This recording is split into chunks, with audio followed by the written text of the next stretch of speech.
Hey guys, this is the Scholar General, 莫讲点兵. So today I want to do something a little bit different. I'm actually talking about the Mongols. Now, so far on this channel, I've mostly talked about China, Chinese military history in particular, but I actually have a master's degree in Mongolian studies, and I know quite a bit about the Mongols and the early Mongol Empire and stuff like that. In this video, I want to take a look at the great debate, or one of the great debates about the Mongols, which is, could the Mongols have conquered Western Europe?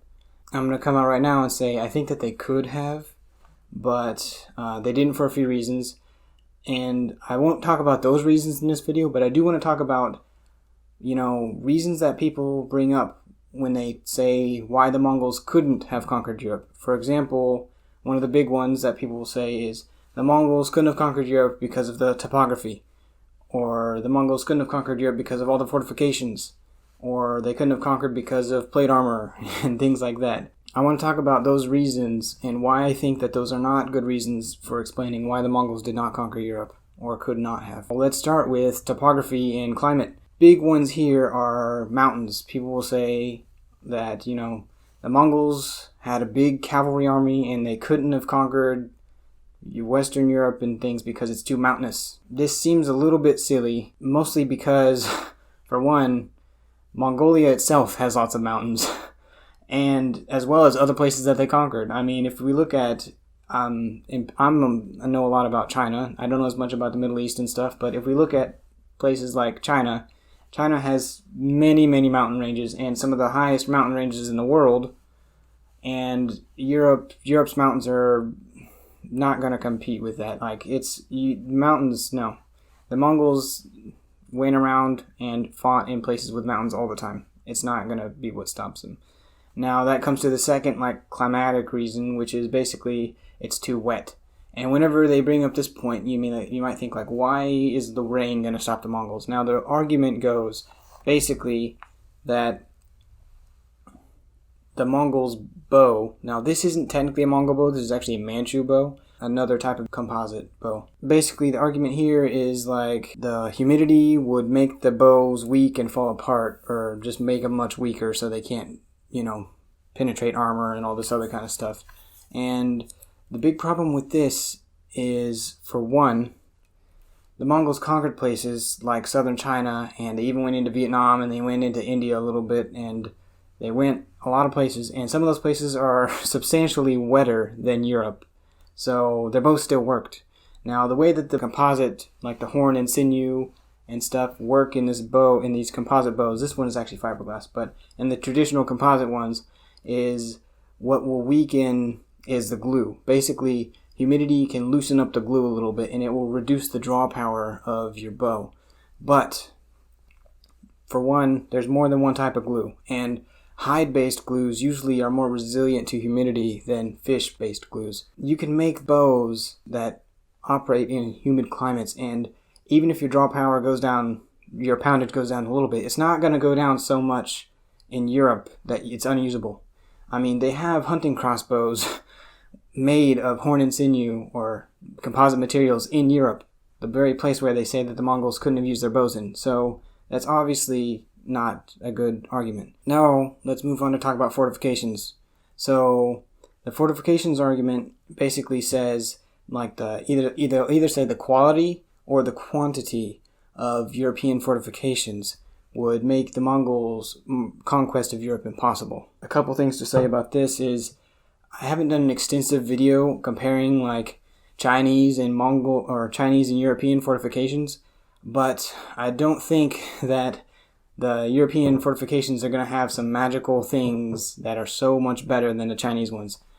Fortifications have a long history in both of these places, and it's not... Fortifications are fortifications. You make a lot of walls and you put concentric walls in walls, and eventually there's a lot of similarities. I don't really buy into the quality argument about European fortifications being so much better than the others, because we have some fortifications in China like Diaoyucheng, which was never taken by the Mongols. And the whole thing is that they didn't have to take it. They just went by and took more important places and big cities and stuff, walled cities, stuff like that. And now there's this argument, the second part of this argument, which is about the quantity. Basically, Europe has so many castles, the rest of the world doesn't have as many castles. Now, this one's interesting And personally, I don't know if China and Europe, which one of the two had more castles, but I sometimes see people claim that Europe had more castles without actually knowing how many castles were in China, or not exactly castles, but walled fortifications. And the problem here is that we need better studies both in Europe and in China that really dig into, or try to dig into, because the sources might not be there, try to estimate how many fortifications are there really spread around. And a lot of people don't seem to understand that in China, like the words for city and fortifications or fortified walls are basically synonymous. The classic word, or one of the most common modern words for city, is 城市. And 城市literally means walled market. And these are like fortified walls. And also you have like the Great Wall or long walls and all this other stuff. So the very idea of a Chinese city includes a wall. And you have all types of other smaller walled fortifications. And in Europe, you also have smaller, wooden castles and stuff like this. And I don't think that the evidence is there to suggest that we know for certain which place had more, or if one even had substantially more, because we don't have those studies. And anyone who claims otherwise is relying on insufficient evidence, because you don't just have to know how many castles are in Europe. You have to know how many are in Europe and in China, or in the Middle East and other places, in order to make some kind of real substantiated claim about which place has more castles or fortifications. Now I want to move on to the third point, which is about like plate armor and small arm military technology in general. And the main thing here is, plate armor was good. It could resist arrows. I will say that a lot of people now on the internet will point to the video by Todd's Workshop about plate armor being like impervious to longbow fire.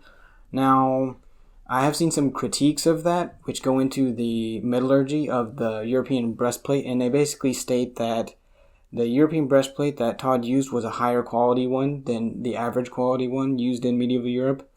Plate armor could have been fairly resistant to arrows. It's not impervious. And the biggest point about this is actually like real developed plate armor came after the Mongols. There was some like early forms of plate armor, but it wasn't like very complex and not nearly the level that it gets later on. Even if it is the level that it gets later on, the thing is about the Mongols, there's a couple reasons that you can't really point to small arms technology as a way to stop them, because wars are rarely about small arms. It's very, very rare that the difference between types of swords or types of bows and stuff makes a real difference in combat. It can happen, but it's rare, because the bigger things that determine this are logistics. Like, it doesn't matter how good your weapons are. You could have the best weapons in the world, but if you can't feed your army and you can't keep them moving and you can't show up to battle in time, or they catch you when you're off guard, it doesn't matter how good it is. You're just going to lose anyway. Having the operational logistics and managing your large forces and being able to feed your armies is way more important. That as much as I love the details of swords and stuff, it's not what really makes or breaks a war. One of the big things about the Mongols is their willingness to adapt. Now, that sounds obvious, but people don't always realize how far this goes. Hypothetically speaking, if we did see a large, concentrated, sustained Mongol invasion of Europe, then what you eventually end up happening is you get Mongols and their military starts to look more and more like a European military. Like, whenever you look at the military that conquered China and they get to southern China finally, their force has a lot and like many Chinese parts in it and Chinese troops in it. And the Mongols even built a navy just across the Yangtze River. Things like that, like you have a nomadic force that has a navy all of a sudden just as they're conquering China. This doesn't just go into military technology, but this also extends into culture. So if you did ever see like a Mongol Khan conquering Europe, they would be, by the time they get to Western Europe, it would be a Christian Khan. They would be probably friends with the Pope, or they would try to be friends with the Pope, as the Mongols did actually have some communication with the Pope. But imagine, in this hypothetical, you're not talking about some foreign like, steppe nomads coming in and just being nomadic, and just, what you will see is the culture, the administration, the religion, they will all be, the Mongols will take up, the elites conquering will take up a lot of the local culture, and they'll start to operate within it. And then things become a lot more interesting, because you start to have dynamics where local smaller kingdoms can actually ally with the Mongols, because the Mongols would be a bigger, more well-connected power to the rest of the world.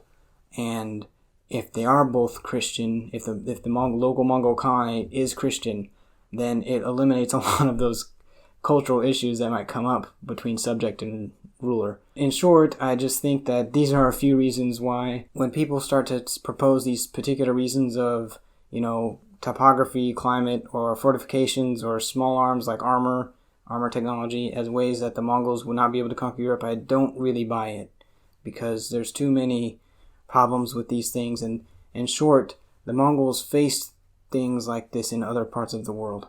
Alright, so that's it for this video. Thanks all for watching, and let me know if you want to hear a little more about the Mongols, or other stuff, and whatever other topics you might have. Go ahead and leave comments describing what you'd like me to talk about next. Alright, thanks, and stay sharp.